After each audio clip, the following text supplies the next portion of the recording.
પર્યાવરણમાં કાલે પાઠ જોયો ને, પાઠનું નામ શું હતું? એમાં કોણ મુસાફરી કરવા નીકળ્યું હતું?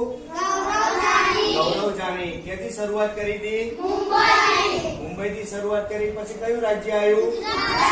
પછી કયું રાજ્ય આવ્યું? પછી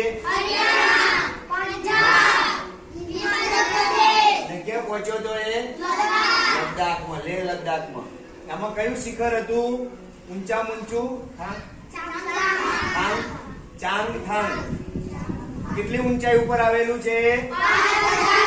5000 મીટરની. 5000 મીટર એટલે આપણી ભાષામાં સમજીએ તો 5 કિલોમીટરની હાઈટ દરિયા કિનારાની. હવે તે કયા જાતિના લોકો વસે છે? ચાંગપા જાતિના લોકો વસે છે. બરાબર? સમજ પડી ને?